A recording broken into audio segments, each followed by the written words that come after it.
বন্ধুরা দেখুন, আজ নিয়ে চলে এসেছি এঁচোড়ের রেসিপি বানিয়ে দেখাবো আপনাদেরকে। ঠিক এইভাবে কেটে নিয়েছি। কেটে নিয়ে হলুদ, নুন আর সর্ষে তেল দিয়ে ভালোভাবে গরম জলে সেদ্ধ করে নেব। সেদ্ধটা প্রায় 40% মতো করব, বেশি সেদ্ধ কিন্তু করব না।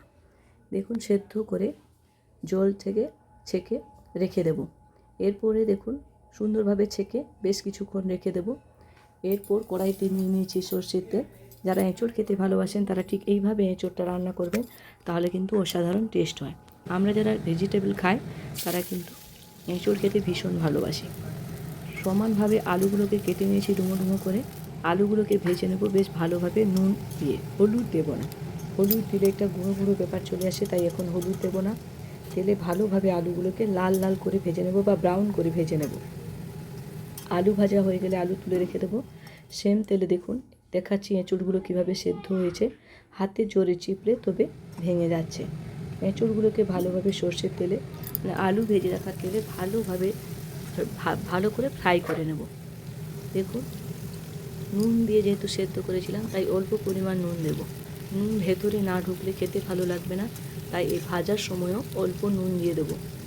ভালো করে ভেজে এঁচোড়গুলোকে দেখুন নুন দিয়ে দিয়েছি। এঁচোড়গুলোকে তুলে রেখে দেবো আলু ভাজার পাত্রে।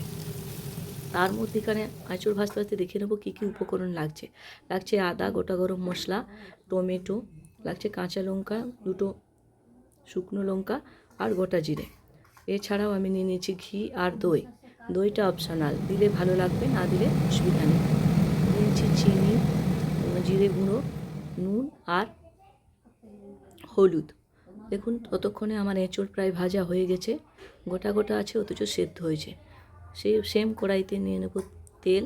তেলে দিয়ে দেবো চিনিটা বুদবুদ হয়ে ব্রাউন কালার ফুটতে শুরু করলে গোটা গরম মশলা, শুকনো লঙ্কা, গোটা জিরে দিয়ে দেবো আদা, টমেটো, কাঁচা লঙ্কা পেস্ট। আপনারা কিন্তু আলাদাভাবে কাঁচা লঙ্কা আর আদাটা দিতে পারেন, বা আদা এককভাবে দিতে পারেন, কাঁচা লঙ্কা কেটে দিতে পারেন।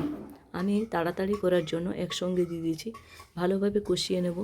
কষিয়ে নিয়ে যে সমস্ত মশলাগুলো ছিল, নুন, হলুদ, গোটা জিরে, পুরো পরিমাণ মতো ছিল দিয়ে দেবো। আপনারাও পরিমাণ মতো দিয়ে দেবেন। মশলাটা ভালোভাবে কষতে হবে। ঝোলের মশলাতে ভালোভাবে মশলা কষে নিতে হবে বন্ধুরা, নাহলে কিন্তু টেস্ট হবে না। রান্না বানাতে যান বা ঝোল বানাতে যান, কষে নেবেন। দেখুন, গোটা গরম মশলাগুলো কিন্তু কষা হয়ে গেছে, বা তেলের মধ্যে যে স্মেলটা দেওয়ার কথা দিয়ে দিয়েছে। এরপর যদি তুলে ফেলে দেওয়া হয় কোনো অসুবিধা নেই, তবে আমি এখন ফেলবো না। তরকারিটি ফুটে গেলে তবে ফুলবো। এইভাবে কষিয়ে নেবেন একটু ধৈর্য ধরে। এরপর দেখুন তেল কাটতে শুরু করলে দিয়ে দেবো দই দিয়েও ভালোভাবে কষিয়ে নেবো। দই থেকে যখন তেল কাটতে শুরু করবে দিয়ে দেবো ভেজে রাখা এঁচোড় আর আলু। ওটাও ভালোভাবে কষিয়ে নেব। সুন্দর করে রান্না করতে হলে একটু ধৈর্য ধরে রান্না করবেন। নিরামিষ রান্না আমিষের থেকে অত্যন্ত টেস্টি হয় যদি আপনি ধৈর্য ধরে রান্না করতে পারেন। কড়াইতে দিয়ে দিলাম জলটা যদি গরম হয় তাহলে কিন্তু আরও সুস্বাদু হবে তরকারিটা। ফুটতে শুরু করেছে। এবার দেখুন আমি গোটা গরম মশলাগুলোকে বেছে বেছে ফেলে দেব। আপনারাও চাইলে ফেলে দিতে পারেন। এরপর আমি যেটা করব, তরকারিতে পরিমাণ মতো নুন, হলুদ আর গরম মশলা দিয়ে দেবো একটু ঘি। তরকারির টেস্ট অনবদ্য আনতে ঘি অবশ্যই দিয়ে দেবেন বন্ধুরা নিরামিষ তরকারিতে।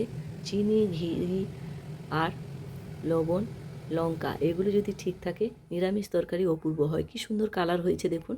এইভাবে বানিয়ে ফেলুন চটপট। ভালো থাকবেন সবাই। পারলে লাইক, কমেন্ট, শেয়ার করতে ভুলবেন না। টাটা।